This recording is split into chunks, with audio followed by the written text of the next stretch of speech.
Good morning, dear first year and second year students. I hope all are okay and fine by the grace of the Almighty Allah. I'm fine also. I'm Muhammad Farhatul Bari, Assistant Professor of English, Jinjira PM Pilot School and College, Jinjira, Dhaka. Okay, dear students, today I will discuss the rules of narration at a glance. Okay, dear students, let us see today's lesson. Our today's lesson is narration এর নিয়মসমূহ at a glance, এক নজরে। এবার দেখো, speaker plus cried out, অর্থাৎ তোমাকে আগে একটু বলছি, সেটা হচ্ছে ডাইরেক্ট ন্যারেশনে যদি বক্তার বক্তব্যটি অর্থাৎ এক্সক্লেমেটরি সেন্টেন্সে থাকে, হাউ দিয়ে শুরু হয়ে এক্সক্লেমেটরি সেন্টেন্সে থাকে, কিংবা বক্তার বক্তব্যটি যদি হু দিয়ে শুরু হয় এবং সেটা আবেগসূচক বাক্যের আলোকে থাকে বা বিস্ময়সূচক বাক্যের আলোকে থাকে, তাহলে সেক্ষেত্রে আমাদের স্পিকারের পরে রিপোর্টিং ভার্বটি ক্রাইড আউট ব্যবহার করতে হবে। রিপোর্টিং ভার্বটি কী করতে হবে? ক্রাইড আউটে পরিণত করতে হবে। এবার দেখো, এখানে বলা হয়েছে এক্সক্লেইমড দ্যাট, ঠিক আছে? অর্থাৎ হু থাকলে যদি বিষয়টিতে বিশেষ করে ওই এক্সক্লেমেটরি সেন্টেন্সে যদি কি হয়, হু থাকে, তবে সেক্ষেত্রে আমাদেরকে ব্যবহার করতে হবে এক্সক্লেইমড দ্যাট। আর যদি হাউ দিয়ে থাকে এবং সেটা যদি অ্যাডভার্ব না বুঝিয়ে মনের প্রবল আবেগ যদি বুঝায়, তাহলে সেক্ষেত্রে আমাদের কি করতে হবে? ক্রাইড আউট ব্যবহার করতে হবে রিপোর্টিং ভার্বে। এবার আমরা একটু দেখি। হি সেড, সে বলল, how can I help the helpless people. এখানে একটা মনের অ্যাডভার্ব না বুঝিয়ে, অর্থাৎ সেটা কি হয়েছে, হাউ দ্বারা অ্যাডভার্ব না বুঝিয়ে সেটা কিন্তু মনের একটা প্রবল আবেগের প্রকাশ ঘটিয়েছে। এখন এই প্রবল আবেগের প্রকাশ ঘটানোর পরিপ্রেক্ষিতে এখানে সেইড এই রিপোর্টিং ভার্বটি ক্রাইড আউটে পরিণত হবে। রিপোর্টিং ভার্বটি ক্রাইড আউটে পরিণত হবে। তাহলে আমরা কি করব? ইনডাইরেক্ট ন্যারেশনে করব হি ক্রাইড আউট দ্যাট, দ্যাট দিয়ে কমা এবং ইনভার্টেড কমা সরিয়ে দেব এবং দ্যাটটি লিঙ্কার্স হিসেবে কাজ করবে। এরপরে আমরা কি করব? হি কুড নট, যেহেতু এটা ক্যান আছে তাহলে পাস্ট টেন্সে করে ফেলব। দ্যাট হি কুড নট, আর আই নামক সাবজেক্ট, এই যে বক্তার বক্তব্যের ভিতরে যে আই নামক শব্দটি রয়েছে, এই শব্দটিকে, অর্থাৎ এই যে হি, তাহলে আমরা সেই হিকে ব্যবহার করব। হি could not help the helpless people. এবার তাহলে বুঝতে পারছো যে ক্রাইড আউট কেন ব্যবহার করলাম? কারণ এখানে হাউ দিয়ে অ্যাডভার্ব না বুঝিয়ে কি বলা হয়েছে, এটা মনের প্রবল আবেগ প্রকাশ পেয়েছে বক্তার। এবার আসো দ্বিতীয় অংশটি দেখি। ডাইরেক্ট ন্যারেশনে he said, who does not wish to be happy. এখানে দেখা যাচ্ছে এই হু যুক্ত না বোধক একটি বাক্য দেখা যাচ্ছে। এই যে হু যুক্ত না বোধক একটি এক্সক্লেমেটরি সেন্টেন্স দেখা যাচ্ছে। সেক্ষেত্রে হুয়ের পরে যদি নো ওয়ান বিশেষ করে না বোধক বাক্য যদি হয়, কিংবা নো ওয়ান থাকে, নো বডি থাকে, নান থাকে ইত্যাদির পরিবর্তে আমাদের ব্যবহার করতে হবে এভরি ওয়ান, এভরি বডি, এবং হুয়ের পরিবর্তে এভরি ওয়ান বা হুয়ের পরিবর্তে আমরা ব্যবহার করব এভরি ওয়ান কিংবা এভরিবডি, ঠিক আছে? নো বডির পরিবর্তে এভরিবডি, না এভরি ম্যান ইত্যাদি আমরা ব্যবহার করব।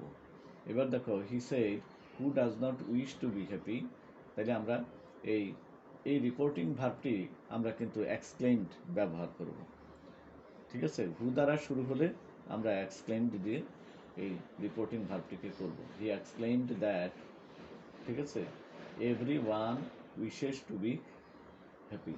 Every one wishes to be happy, অর্থাৎ সে আবেগের সঙ্গে বলল every one wishes to be happy, অর্থাৎ প্রত্যেকে কিন্তু সুখী হতে চায়। এটা যেহেতু একটি ইউনিভার্সাল একটি বাক্য, এই জন্য এই উইশেস শব্দটির কোনো পাস্ট টেন্সের পরিবর্তন ঘটল না, শুধু হুয়ের পরিবর্তে এভরি ওয়ান আমরা ব্যবহার করলাম। এবার দেখো আরেকটি নিয়মের দিকে আমরা যাই। বক্তার বক্তব্যের ভিতরে যদি শুড বা ওয়াট টু কিংবা ইফ আই ওয়ার দিয়ে শুরু হয়, ইফ আই ওয়ার ইউ ইত্যাদি দ্বারা শুরু হয়, তবে অ্যাডভাইস বা অব্লিগেশন যদি বোঝায়, অ্যাডভাইস মানে কি উপদেশ, বা অব্লিগেশন বাধ্যবাধকতা বোঝায়, ঠিক আছে, তাহলে কিভাবে আমরা করব? তাইলে সেক্ষেত্রে আমরা যদি অ্যাডভাইস বুঝায় বা অব্লিগেশন অথবা অব্লিগেশন বুঝায়, তাহলে আমরা কি করব? আই সেড টু হিম, এই রিপোর্টিং ভার্বটির ক্ষেত্রে আমরা ব্যবহার করব অ্যাডভাইসড। অ্যাডভাইসডের পরে আমরা ব্যবহার করব যেই অবজেক্টটি দেওয়া থাকবে সেই অবজেক্টটি। এরপরে আমরা যেটা ব্যবহার করব পুরো বাক্যের ভিতরে দেখব আমরা টু ব্যবহার করে মূল ভার্বের মূল ফর্মটি ব্যবহার করব। যেমন দেখো ডাইরেক্ট ন্যারেশনে কি রয়েছে? I said to him if I were you I would wait. তাহলে এখানে আমরা কি ব্যবহার করব? I if I were you, যদি আমি তুমি হতাম, আই উড ইট ওয়েট, আমি কিন্তু কি করতাম? অপেক্ষা করতাম, ওয়েট। তাহলে তাহলে এখানে বলা হয়েছে, এখানে কিন্তু একটা বিশেষ করে তাকে উপদেশ দেওয়া হচ্ছে, যদি আমি তুমি হতাম তাহলে আমি ওই কাজটি করতাম না, কিংবা ওই জিনিসটি আই উড ওয়েট, আমি ওই জিনিসটির জন্য অপেক্ষা করতাম, কিংবা আমি কোনো একটি শুভ কাজের জন্য অপেক্ষামান থাকতাম। আই অ্যাডভাইসড হিম, ঠিক আছে, টু, এরপরে টু আমরা ব্যবহার করব, এরপরে ব্যবহার করব ভার্বের ভিআই, মানে ভার্বের বেস ফর্ম বা মূল ফর্ম। হয়ে গেল আমাদের ইনডাইরেক্ট ন্যারেশন। এবার ইম্পারেটিভ এর এক অংশে যদি অর থাকে, অর্থাৎ নিশ্চয়ই লক্ষ্য করেছ, এখানে আমার লেখাটি একটুখানি আমি দেখাচ্ছি।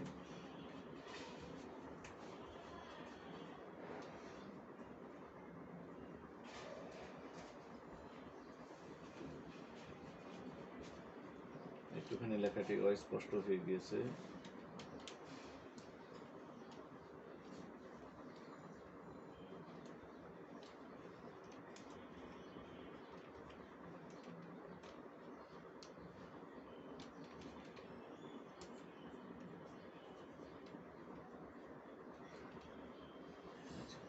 দেখতে নিশ্চয়ই এখন স্পষ্টভাবে দেখতে পাচ্ছ।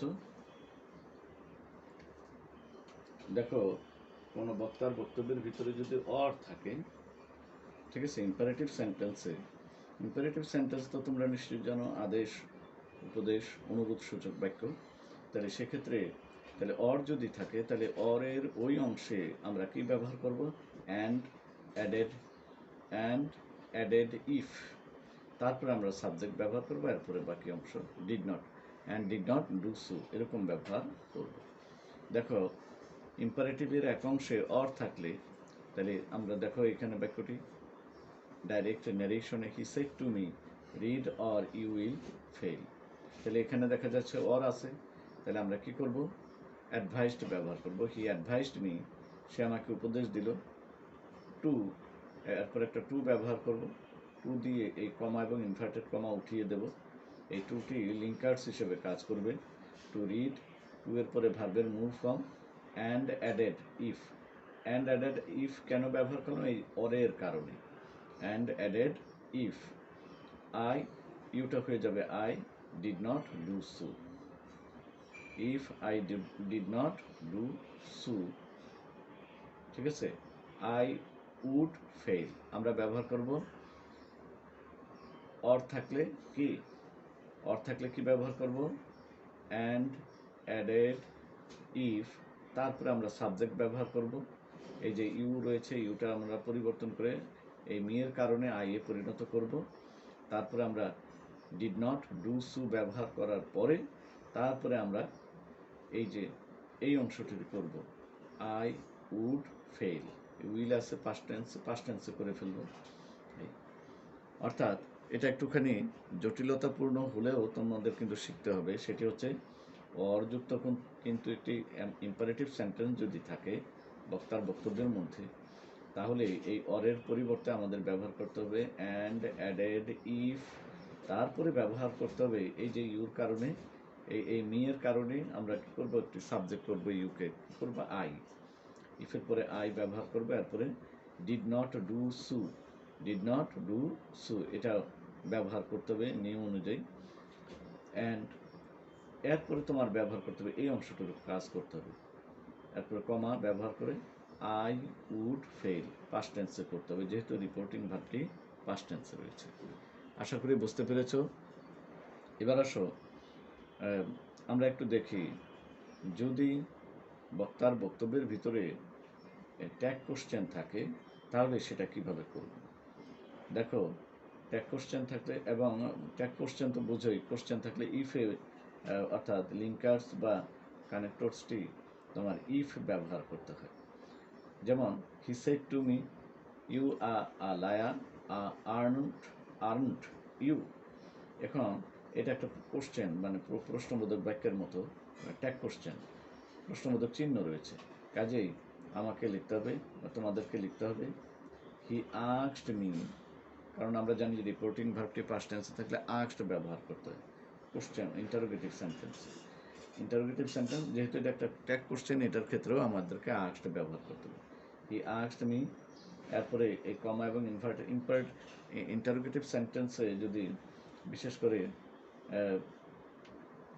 ডু, ডাজ, ডিড বা am is, are, was, were, can, could ইত্যাদি থাকে, তাহলে ইফ ব্যবহার করতে হয়। আর ডাব্লিউএস কোশ্চেন থাকলে ডাব্লিউএস শব্দটি বহাল থাকে। তাহলে এখানে যেহেতু কোশ্চেনটি করা হয়েছে আর দিয়ে, তাহলে আমরা ব্যবহার করব ইফ। এরপরে আমরা এই অবজেক্টের কারণে সাবজেক্ট ব্যবহার করব। এই অবজেক্টটি কিন্তু you. If I was a liar and assumed, এবং একটা এরপর যুক্ত করতে হবে and assume that I was, and assumed that I was. এই যে ইউর জায়গায় আই, পরিবর্তে আই, এবং আর এর পরিবর্তে আমরা ব্যবহার করব ওয়াজ পাস্ট টেন্স। অ্যান্ড এজিউমড এটা কেন ব্যবহৃত হলে, ট্যাগ কোশ্চেন থাকার কারণে। তাহলে এর নিয়মটা দেখো, ইফের পরে এখানে ইফ ব্যবহার করবে, তারপর সাবজেক্ট আসবে, তারপরে ভার্ব, বাকি অংশ যদি থাকে সেটা আসবে, এবং এটার সঙ্গে অ্যাড করতে হবে এই ট্যাগ কোশ্চেনটি থাকার কারণে অ্যান্ড এজিউমড দ্যাট ব্যবহার করতে হবে। অ্যাফার্মেটিভ ট্যাগ হলে নেগেটিভ, এবং নেগেটিভ ট্যাগ কোশ্চেন হলে অ্যাফার্মেটিভ বাক্য হবে। এটা যেহেতু আর্নড রয়েছে, অর্থাৎ নেগেটিভ রয়েছে, তাহলে এটাকে করব আমরা এজিউমড দ্যাট আই ওয়াজ। অ্যান্ড এজিউমড যদি এটা নেগেটিভ না থেকে যদি হা বোধক হতো, অর্থাৎ নটটা না থাকতো, তাহলে হতো assumed that I was not, I was not থাকতো তখন। এখানে নট থাকার কারণে এটা হা বোধক, আর নট না থাকলে হতো না বোধক। তো আশা করি আজকে এই ক্লাসটি তোমরা বুঝতে পেরেছ। This is for the day. Thank you very much. See you in the next class.